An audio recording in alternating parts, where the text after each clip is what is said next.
When we accidentally flew into a crater inside the Earth, my crew and I noticed an aircraft we had never seen before.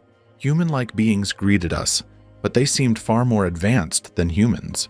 The president was informed, and now I am being held in strict custody under the national security provisions of the United States of America. I am ordered to remain silent. These memories from Admiral Richard Byrd's personal diary miraculously leaked to the press in the second half of the 90s. The fact that a detailed description of a civilization living beneath our feet came not from a madman, but from Byrd, a respected American military pilot, truly surprised the public. This incident also raised many questions. How could an entire civilization go underground? Was it possible to trust Richard Byrd's words? And most importantly, who was living beneath us? If there were no examples of such settlements throughout history, Richard Byrd's claims of meeting mysterious people underground could be considered complete nonsense. In 1963, a resident of Cappadocia decided to clean his basement. The man was stunned when he tore down a wall in his basement with a sledgehammer. There was a tunnel entrance in front of him. When researchers decided to explore the tunnel, they discovered that it led to a mysterious underground city. This is how the Derinkuyu settlement was discovered. This tunnel system had 18 floors and reached a depth of 85 meters. It is estimated that approximately 20,000 people may have lived in this multi-layered underground city at that time. Some archaeologists believe that the oldest part of the complex was dug by the Hittites, who lived in this region in 2000 BC. Others claim that Derinkuyu was dug by local Christians in the 1st century AD. In any case, such a complex structure is definitely a masterpiece. Some of the city's underground spaces consist not only of converted caves, but also of rooms carved into soft sandstone. In addition, there are also rooms in Derinkuyu that were created as a result of processing a material with the hardness of granite. Even today, scientists cannot understand how the people of that time were able to open so many tunnels without having advanced technologies. In addition, this underground city has everything necessary for people to stay underground for a long time, along with a well-designed ventilation system and underground wells. Among the areas of the underground city are stables, wineries, and sacred places. It can even be argued that life here was more comfortable than on the surface, because the temperature changes between seasons in Cappadocia are quite high. Winters are quite cold, and summers are unbearably hot. However, the ambient temperature is constant and mild underground. But the underground city was probably created to hide from the armies that came to conquer the region. Archaeologists have found large, round stones in the tunnels of the city. These stones are thought to have been used by the local people to close the underground city when foreigners approached Derinkuyu. Furthermore, the tunnel system here is so complex that it can only be solved by the local people. If one of the enemies enters the shelter, he will get lost in the tunnel and die here due to thirst and hunger. Even modern scientists have so far been able to discover only about 10% of the Derinkuyu underground city. But this complex settlement becomes even more complex in the dungeons of the Egyptian pyramids.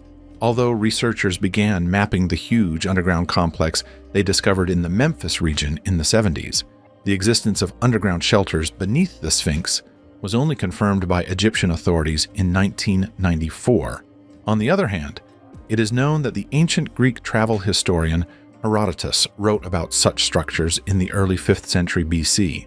Herodotus claimed that Egyptian priests allowed him to examine a small part of the endless Egyptian labyrinth. This labyrinth was built in the 19th century BC during the reign of Pharaoh Amenemhat III. The labyrinth consists of 1,500 rooms and the same number of underground sections. According to rumors, in addition to the pharaoh's tombs and crocodiles, which are considered sacred animals, countless writings with secret information that should not fall into the hands of ordinary people are also kept in this dungeon. Therefore, the tunnels extending from the Sphinx to the underground section of the Great Pyramid look like intertwined lace. It is said that if a person enters the dungeon without a special guide, he will get lost in the labyrinth and eventually have to return to the entrance again and again. So, people in ancient times were indeed able to build big cities underground. However, Richard Byrd was not just talking about a settlement in the diary he kept. He was talking about an entire underground civilization. So, How can a huge civilization fit underground? You'll be surprised, but there's a pretty logical answer to that question. People have believed since ancient times that there is another world beneath the surface of our planet. After a while, scientists also began to really consider this possibility. In 1692, the English astronomer, geophysicist, mathematician, and meteorologist Edmund Halley focused on this subject. Halley put forward the idea that our world consists of an empty shell about 800 kilometers thick, 2 inner shells, and a core. According to Halley, these shells have their own magnetic poles and are separated from each other by an atmosphere. Considering that the deepest well dug so far is only a little over 12 kilometers, we can say that we have no idea what or who is deeper. Ultimately, what is exciting is that scientists are considering the possibility of settlement inside the Earth. Although Halley's views were ridiculed by the scientific community in the following centuries, some researchers tried to prove this hypothesis. In 1818, engineer John Cleve Sims stated in a letter to Congress that the Earth's interior was hollow and habitable inside. Sims believed that our planet was a simplified version of Halley's layered model. At the same time, he thought that the large openings at the North and South poles provided access to the hidden world inside. Furthermore, he thought that this model could be applied not only to Earth, but to all planets. To support his claim, he requested funding from Congress for an expedition and 100 escorts, but his request was denied. This hypothesis was forgotten until 1908, when the American writer Willis George Emerson published the book Smoky God. The author says his story is true and is based on the biography of Norwegian sailor Olaf Johnson. The sailor said that one day his ship accidentally entered an unusual cave in the waters near the North Pole, and that this cave extended into the interior of the Earth. The sailor allegedly spent several years with beings living underground. Olaf described them as human-like beings over 3 meters tall. According to him, this underworld even had its own separate sun, but Olaf's story alone was not strong enough evidence to support the hollow Earth hypothesis. Sailors are known to be prone to making up various fantastic stories that they claim to have experienced. Theories about a hollow Earth and the people who live inside may seem truly crazy, but like legends, there is a chance that they have some truth to them. What if all this evidence actually confirms pilot Richard Byrd's notes? Furthermore, with the help of modern technology, evidence of Richard Byrd's words has been found today. On November 23, 1968, the American spacecraft SSA-7 took several aerial photographs of the North Pole on a cloudless day. In these images, a huge black hole on the ground can be clearly seen. The question that comes to mind is, why hasn't this discovery been investigated yet? In addition, all flights over the North Pole, including research satellites, are currently prohibited. According to official statements, these measures are taken as a precaution because the weak gravity at the poles makes it difficult to control aircraft. But authorities are probably just hiding something from the public.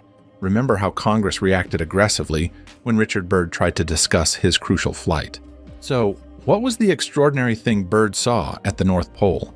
What Admiral Richard Byrd wrote in his diary on February 19, 1947, seemed normal at first. The pilot wrote that he got up early and was preparing for the next research flight over the North Pole as of 6 in the morning. Richard was not an ordinary person. He came from a noble family of Virginia origin, and the family's roots go back to the 17th century. Descendants of this family are said to still play an important role in positions in the U.S. government. Also, Richard Byrd was not just a member of an expedition team. He was also the first person to reach the North and South Poles by air.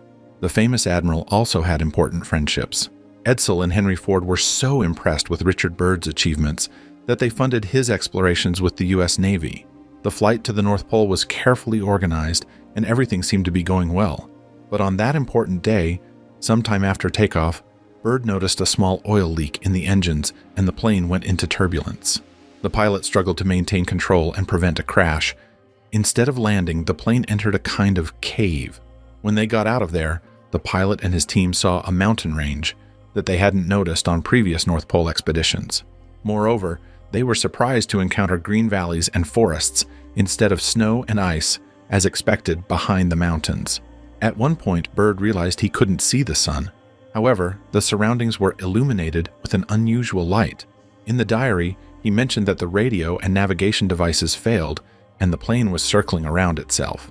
When the plane landed, the team encountered strange plants and unusual animals resembling mammoths. Byrd described in his diary that strange flying machines approached them and humanoid beings emerged from them. These beings were tall and had bare skin that glowed with a light blue-green color. They had white hair and wore unique clothes. Remarkably, Byrd realized that he understood the language they spoke. The beings explained that they were now underground and invited them to see the underground civilization called Agartha. The people of Agartha move on platforms without wheels and live in houses made of crystals. This also adorned the city with rainbow colors. Byrd repeatedly stated in his diary that he could not find enough words to describe what he saw.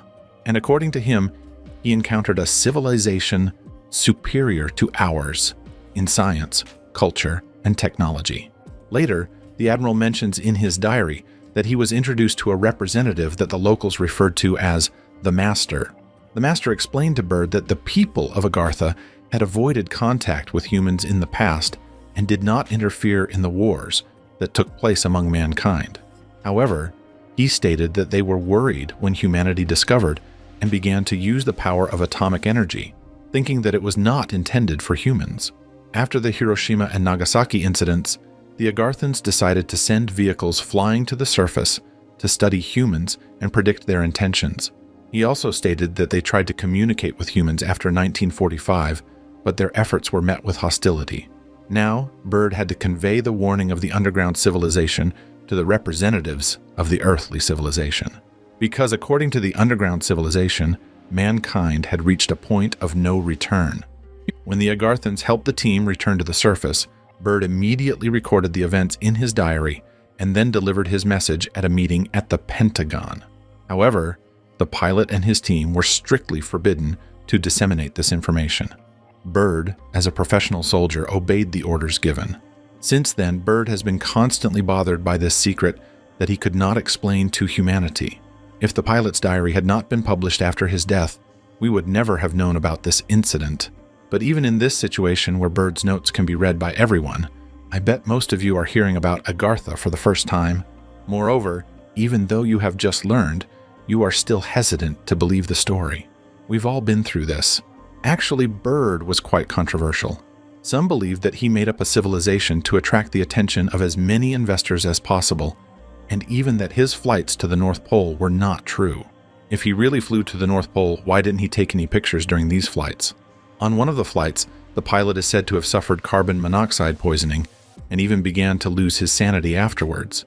But perhaps this was a smear campaign by U.S. officials to damage Byrd's reputation. There is only one way to confirm or deny the words of Byrd and those who believe in him: to find the entrance to Agartha.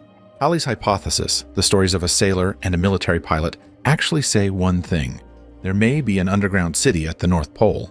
The existence of Agartha can explain all the strange events that happen here.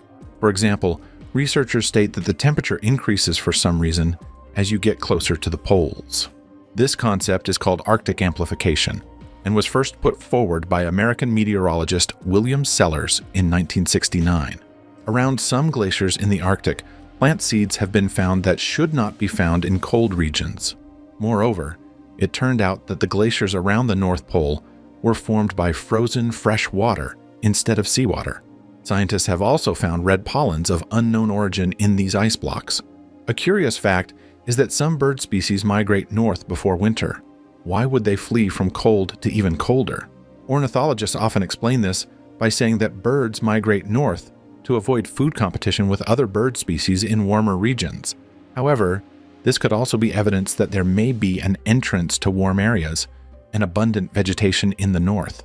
For example, there is an area called driftwood on the coast of frozen Greenland. This is an area formed by trees washed up on the shore of the island.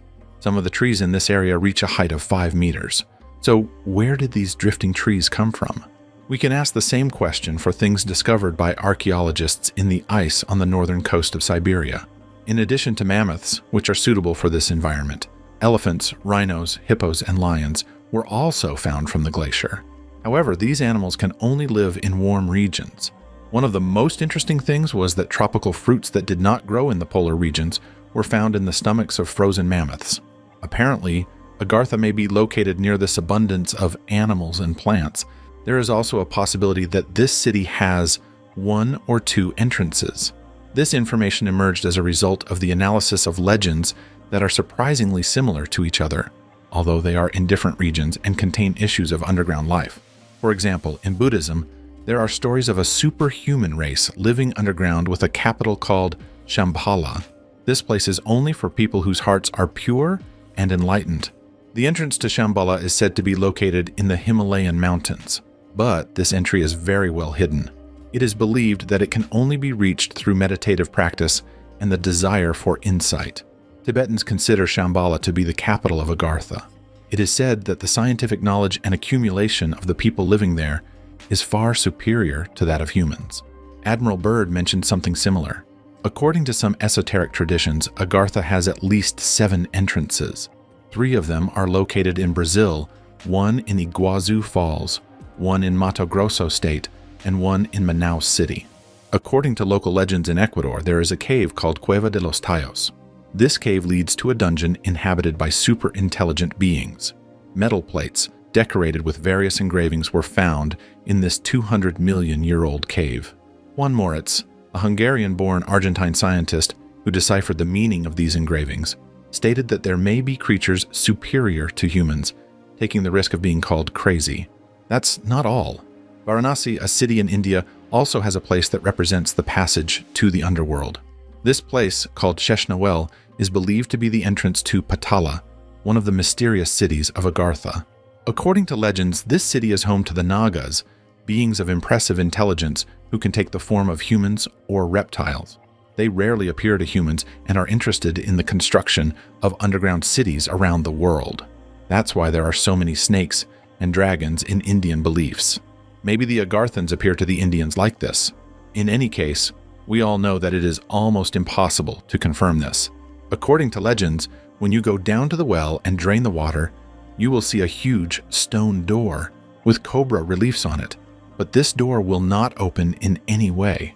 It doesn't really matter what the authorities of different countries and religions say about the underground and those who live there. There is only one thing certain about this. All these stories cannot just come out. And if the peoples of the underworld are so intelligent, they may have hidden the entrances to their own worlds with the unique technologies they possess. Let's end our video with one last question. What if we are not really the ones searching? What if someone else is searching for us?